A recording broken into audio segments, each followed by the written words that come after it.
नमस्कार दोस्तों, स्वागत है आप सभी का टीएलटी टूर गाइड में। दोस्तों आज की वीडियो में हम बात करने वाले तमिलनाडु राज्य के रामनाथपुरम जिले में स्थित भगवान शिव के 12 ज्योतिर्लिंगों में से एक रामेश्वरम मंदिर के बारे में कि आप यहां कब जाएं, कैसे जाएं, रामेश्वरम में खाने पीने की क्या क्या सुविधा है और साथ ही रामेश्वरम मंदिर के दर्शन आप कैसे करें और यहाँ दर्शन करने के बाद आप रामेश्वरम के किन किन जगहों को घूम सकते हैं। ये पूरी A to Z complete information आज मैं आप सभी को इस वीडियो में दूंगी और वीडियो के अंत में ये भी बताऊंगी कि आपका रामेश्वरम मंदिर के दर्शन करने और आसपास की जगहों को घूमने में कुल कितना खर्चा लग सकता है। तो इसलिए इस वीडियो को बिना स्किप किए पूरा अंत तक जरूर देखिएगा ताकि आपको रामेश्वरम यात्रा से रिलेटेड पूरी कंप्लीट इन्फॉर्मेशन मिल सके। तो चलते वीडियो को स्टार्ट करते हैं और बात करते हैं रामेश्वरम मंदिर की। तमिलनाडु राज्य के रामनाथपुरम जिले में स्थित रामेश्वरम मंदिर हिंदुओं के 4 धामों में से एक और भगवान शिव जी के 12 ज्योतिर्लिंगों में से एक माना जाता है। और जिस तरह से उत्तर भारत में काशी का महत्व है, ठीक उसी तरह से दक्षिण भारत में रामेश्वरम का भी बहुत ही अधिक महत्व है। और हिंद महासागर और बंगाल की खाड़ी से चारों ओर से घिरा हुआ रामेश्वरम शंख के आकार का द्वीप है जो सदियों पहले भारत की मुख्य भूमि से जुड़ा हुआ था, लेकिन धीरे धीरे सागर की तेज लहरों से कट करके ये अलग हो गया। और ऐसा माना जाता है कि भगवान श्री राम ने श्रीलंका से लौटते समय देवों के देव महादेव की पूजा इसी स्थान पर की थी, जिससे कि भगवान श्री राम के नाम पर रामेश्वरम मंदिर और रामेश्वरम द्वीप पड़ा। और रामेश्वरम मंदिर का गलियारा विश्व का सबसे लंबा गलियारा है जो उत्तर दक्षिण में लगभग 197 मीटर और पूर्व पश्चिम में लगभग 133 मीटर है। और ऐसा माना जाता है कि रामेश्वरम मंदिर के निर्माण में लगे पत्थरों को श्रीलंका के नावों द्वारा लाया गया था, जो कि दर्शकों के लिए एक आकर्षक का केंद्र है। दोस्तों अब बात करें कि रामेश्वरम मंदिर के दर्शन करने आप कब जाएं। वैसे तो आप यहाँ पर कभी भी किसी भी समय जा सकते हैं, लेकिन रामेश्वरम मंदिर के दर्शन करने का सबसे सही समय सर्दियों का मौसम यानी कि अक्टूबर से मार्च तक के महीनों का माना जाता है, क्योंकि इन महीनों के दौरान रामेश्वरम में कई सारे त्योहार होते हैं, जिनमें सावन, जन्माष्टमी, नवरात्रि और महाशिवरात्रि आदि जैसे कई पर्व होते हैं। लेकिन इन सभी त्योहारों में खास करके महाशिवरात्रि बहुत ही अद्भुत तरीके से मनाया जाता है, जो कि लगभग 10 दिनों तक चलता है। और साथ ही यहाँ का थिरुकल्याणम नामक फेस्टिवल भी होता है, जो कि रामेश्वरम मंदिर का एक बहुत ही बड़ा लगभग 17 दिनों तक चलने वाला त्योहार है, जिसे देखने के लिए काफी संख्या में श्रद्धालुओं की भीड़ इकट्ठा होती है। और इन सभी त्योहारों के अलावा यहाँ एक और त्योहार मनाया जाता है, जो कि मई जून के महीने में लगभग 10 दिनों तक वसंत उत्सव नामक फेस्टिवल मनाया जाता है और वैशाख को खत्म होता है। इसलिए यदि आप भी मंदिर में मनाए जाने वाले प्रमुख त्योहारों को आप देखना चाहते हैं तो आपको इन विशेष महीनों में रामेश्वरम मंदिर के दर्शन की योजना बनानी चाहिए। दोस्तों अब बात करें कि आप रामेश्वरम कैसे पहुंचे। वैसे तो आप यहाँ पे by train, by plane, by bus बहुत ही आसानी से पहुंच सकते हैं। दोस्तों यदि आप रामेश्वरम ट्रेन से जा रहे तो यहाँ का निकटतम रेलवे स्टेशन खुद रामेश्वरम है, लेकिन यहाँ पंबन ब्रिज का कार्य होने की वजह से जो भी ट्रेनें आती हैं तो वो मंडपम रेलवे स्टेशन पर ही आती हैं, जिससे कि लगभग सभी यात्री रामेश्वरम जाने के लिए मंडपम रेलवे स्टेशन पर ही उतरते हैं। और इस रेलवे स्टेशन से रामेश्वरम मंदिर की दूरी लगभग 18 किलोमीटर है, जिसे आप बाई बस या शेयरिंग टैक्सी के थ्रू पूरा करके मंदिर तक पहुँच सकते हैं। और अगर आप मंडपम रेलवे स्टेशन के बाहर से रामेश्वरम मंदिर के लिए बस लेते हैं तो उसका चार्ज लगभग 40 से 50 रुपए पर पर्सन होता है और शेयरिंग टैक्सी का चार्ज लगभग 100 से 150 रुपए तक होता है। और इसके साथ ही अगर आपको मंडपम रेलवे स्टेशन के लिए डायरेक्ट ट्रेन की सुविधा ना मिले तो आप मदुरई जंक्शन के लिए भी ट्रेन की सुविधा ले सकते हैं, क्योंकि यह रेलवे स्टेशन देश के विभिन्न शहरों के रेलवे स्टेशनों से रेल मार्ग द्वारा काफी अच्छी तरीके से जुड़ा हुआ है, जिससे कि आप दिल्ली, मुंबई, चेन्नई, बैंगलोर, कोलकाता, वाराणसी और कोच्चि आदि जैसे शहरों के रेलवे स्टेशनों से ट्रेन पकड़ करके आप डायरेक्ट मदुरई जंक्शन पर पहुंच जाएंगे। और इस जंक्शन से रामेश्वरम मंदिर की दूरी लगभग 174 किलोमीटर है।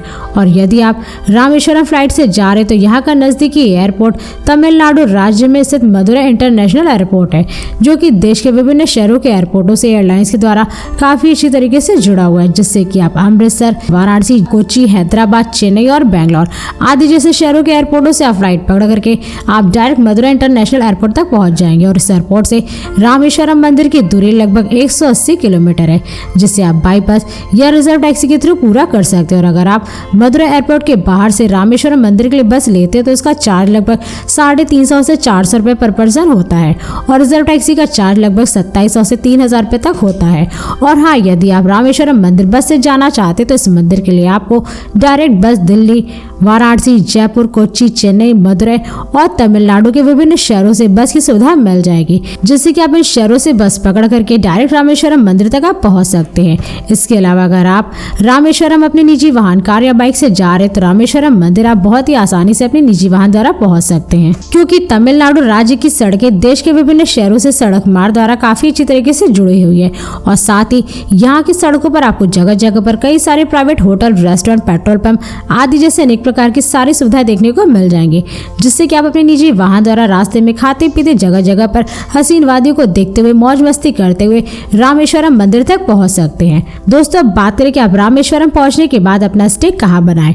वैसे तो रामेश्वरम एक ऐसी जगह है जहाँ पर आपको कम बजट में स्टे करने के लिए बहुत सारे धर्मशाला होटल मिल जाएंगे, जिन्हें आप बुक करके स्टे कर सकते हैं। लेकिन अगर आप रामेश्वरम अपनी फैमिली और दोस्तों के साथ जा रहे हैं और एक अच्छी लोकेशन पर अपने रूम की बुकिंग करना चाहते हैं तो आप रामेश्वरम मंदिर के आसपास या फिर रामेश्वरम रेलवे स्टेशन के आसपास अपने रूम की बुकिंग कर सकते हैं। और अगर आप यहाँ पे स्टे करने के लिए मंदिर के पास में धर्मशाला लेते तो उसका चार्ज लगभग 500 से 600 रुपए होता है, क्योंकि इतने रुपए में आपको स्टे करने के लिए एक अच्छा सा धर्मशाला मिल जाएगा। और वहीं अगर आप स्टे करने के लिए होटल की बुकिंग करते तो उसका चार्ज लगभग 1000 से 3000 रुपए तक होता है, क्योंकि 1 से 3000 रुपए में स्टे करने के लिए आपको रूम 24 घंटे के लिए काफी अच्छा सा मिल जाएगा, जिन्हें आप बुक करके स्टे कर सकते हैं। और हाँ, अगर आपके पास पैसे कम है तो आप यहाँ पे स्टे करने के लिए धर्मशाला ही लें, ताकि आपका ये रामेश्वर यात्रा कंप्लीट हो सके। और इसके साथ ही अगर आप चाहें तो रामेश्वरम में स्टे करने के लिए आप रामेश्वरम मंदिर ट्रस्ट की तरफ से बनाए गए रूम की भी बुकिंग करके स्टे कर सकते हैं। और इन रूमों की बुकिंग आप रामेश्वरम ट्रस्ट की ऑफिशियल वेबसाइट पे www.tnhrce.gov.in पर जाके कर सकते हैं। दोस्तों, अब बात करें कि रामेश्वरम में खाने पीने की क्या क्या सुविधा है। वैसे तो आप यहाँ पे जहाँ भी स्टे किए वहीं पर आपको खाने पीने के लिए हर एक प्रकार का शुद्ध शाकाहारी भोजन मिल जाएगा। लेकिन अगर आप वहाँ पे खाना नहीं चाहते तो रामेश्वरम में रामेश्वरम मंदिर ट्रस्ट की तरफ से लंगर भी चलता है, जहाँ पर आप जाकर के केवल दोपहर में भोजन कर सकते हैं। और यह लंगर सुबह 11 बजे से लेकर के दोपहर के 3 बजे तक ही चलता है, इसलिए अगर आप यहाँ पर समय से पहुँचते हैं तो भगवान शिव जी का प्रसाद जरूर ग्रहण करें। इसके अलावा यदि आप लंगर में खाना नहीं चाहते तो रामेश्वरम मंदिर के आसपास भोजन करने के लिए आपको बहुत सारे प्राइवेट होटल, रेस्टोरेंट और स्ट्रीट फूड वाले देखने को मिल जाएंगे, जहां पर आप जा करके लगभग 100 से 150 रुपए में पर प्लेट भोजन कर सकते हैं। दोस्तों, अब बात करें कि रामेश्वरम मंदिर के आप दर्शन कैसे करें। वैसे तो यहाँ पर दर्शन करने से पहले मंदिर से लगभग 100 मीटर की दूरी पर ही बना है अग्नि तीर्थ, जहाँ पर आपको स्नान करना होता है, क्योंकि ऐसा कहा जाता है कि जब भगवान श्री राम जी रावण का वध करने आए थे तो उन्होंने अग्नि तीर्थ में स्नान किया था, इसलिए श्रद्धालुओं को यहाँ पर दर्शन करने से पहले स्नान जरूर करना चाहिए। तो दोस्तों, अग्नि तीर्थ पर स्नान करने के बाद आप निकल जाए रामेश्वरम मंदिर के दर्शन के लिए। तो दोस्तों, मंदिर में पहुंच करके आपको मंदिर परिसर में बने 22 कुंडों पर स्नान करना होता है, क्योंकि इन कुंडों का महत्व पौराणिक इतिहास में काफी ज्यादा है। और कहा जाता है कि इन कुंडों में हिंदू धर्म के सभी तीर्थों का जल मौजूद है, इसलिए आप रामेश्वरम मंदिर के दर्शन करने से पहले इन कुंडों के जल का छिड़काव आप अपने ऊपर जरूर करवा लें। और इन जलों को छिड़कने के लिए वहाँ गवर्नमेंट के एम्प्लॉय रहते हैं, जो आपसे लगभग जल छिड़कने के लिए 20 से 30 रुपए का चार्ज लेते हैं। तो दोस्तों, इस सभी कुंडों के जल का छिड़काव करवाने के बाद आप भारत के सबसे लंबे कॉरिडोर गलियारे को घूमते हुए आप पहुंच जाए रामेश्वरम मंदिर के गर्भगृह में, जहाँ पर आपको दर्शन करने के लिए 2 शिवलिंग देखने को मिलते हैं। पहला वो जो माता सीता द्वारा रेत से निर्मित है, और दूसरा जो हनुमान जी के द्वारा कैलाश पर्वत से उठा करके लाया गया शिवलिंग के दर्शन करने को आपको मिलते हैं। तो दोस्तों, गर्भगृह में पहुंच करके आप भगवान शिव जी के इन दोनों शिवलिंग के दर्शन करिए, मत्थे टेके अपनी मनोकामनाएं मांगे और फिर आप निकल जाए मंदिर के गर्भगृह से बाहर। और इस मंदिर में दर्शन करने के लिए 3 लाइनें लगती हैं, जिनमें आप फ्री, VIP, VVIP के जरिए दर्शन कर सकते हैं। और अगर आप यहाँ फ्री वाले लाइन में लग करके दर्शन करना चाहते हैं तो इसमें आपको लगभग 1 से 3-4 घंटे का समय लग सकता है। और वहीं VIP वाले लाइन में लगभग 100 रुपए का टिकट कटा करके थोड़ी जल्दी दर्शन कर सकते हैं। और वहीं अगर आप VVIP के दर्शन यानी कि शीघ्र दर्शन करना चाहते हैं तो लगभग 200 रुपए का टिकट कटा करके शीघ्र दर्शन कर सकते हैं। तो दोस्तों, रामेश्वरम मंदिर के दर्शन करने के बाद आप मंदिर के पास में हनुमान जी, माता पार्वती जी और अंबिका माता के दर्शन जरूर करें। दोस्तों, अब बात करें कि आप रामेश्वरम मंदिर के दर्शन करने के बाद और कहां कहां घूम सकते हैं। वैसे तो आप यहां पर सबसे पहले पंचमुखी हनुमान जी के दर्शन जरूर करें।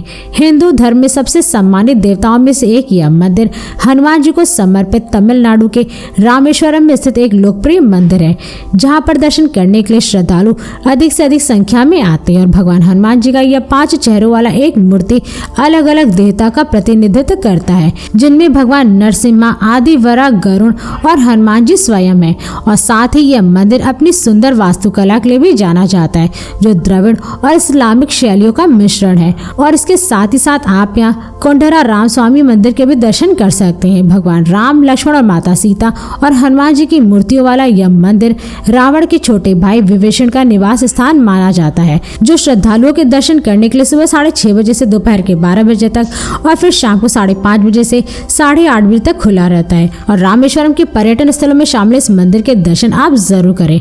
इसी के साथ ही साथ आप यहाँ एडम ब्रिज भी देख सकते हैं। एडम ब्रिज यह राम सेतु भारत के रामेश्वरम द्वीप को श्रीलंका के उत्तरी पश्चिमी तट से जोड़ने वाला एडम ब्रिज एक ऐतिहासिक पुल और चूना पत्थर के ढेरों का एक नेटवर्क है, जो भारत के पंबम द्वीप के सिरे धनुषकोटी से शुरू होता है और लगभग 2 किलोमीटर लंबे पुल द्वारा भारतीय मुख्य भूमि से जुड़ा हुआ है। और भगवान राम के भक्त हनुमान जी की वानर सेना द्वारा बनाया गया यह सेतु रामायण में सेतु बंधन के नाम से जाना जाता था। इसके साथ ही साथ आप यहाँ APJ Abdul Kalam national memorial को भी घूम सकते हैं। रामेश्वरम में सबसे अधिक देखी जाने वाली जगहों में से एक यह राष्ट्रीय स्मारक भारत के महान नेता और प्रमुख वैज्ञानिक डॉक्टर APJ अब्दुल कलाम के सम्मान में बनवाया गया था, जिसे देखने के लिए पर्यटक यहाँ पर आते हैं। और यह राष्ट्रीय स्मारक सुबह 9 बजे से दोपहर के 1 बजे तक और फिर दोपहर के 2 बजे से शाम के 5 बजे तक खुला रहता है। यदि आप APJ अब्दुल कलाम के इतिहास को जानना चाहते हैं तो इस राष्ट्रीय स्मारक को घूमने जरूर जाएं। इसके साथ ही साथ आप यहाँ पंबन ब्रिज भी देख सकते हैं। भारत के सबसे बेहतरीन इंजीनियर चमत्कारों में से एक यह ब्रिज एक रेल पुल है, जो रामेश्वरम द्वीप को मुख्य भूमि से जोड़ता है। और यह ब्रिज कई फिल्मों का भी मंचन रहा है, जिसमें खासकर शाहरुख खान की चेन्नई एक्सप्रेस फिल्म शामिल है।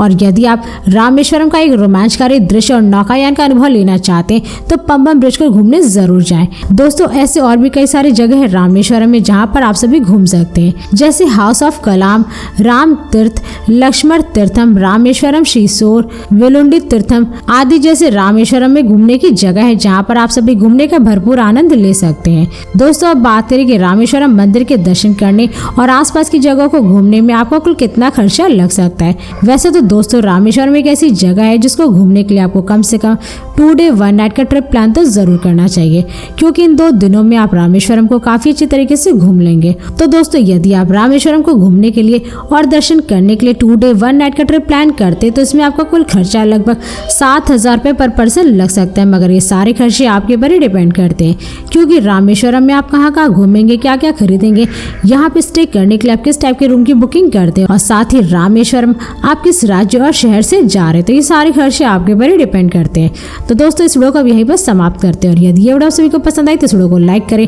और चैनल को सब्सक्राइब जरूर करें। इसके साथ ही बेल आइकन जरूर दबाएं, ताकि ऐसी मेरी नई वीडियोस आपके पास सबसे पहले पहुंचे। तो फिर मिलते हैं नेक्स्ट वीडियो में। धन्यवाद।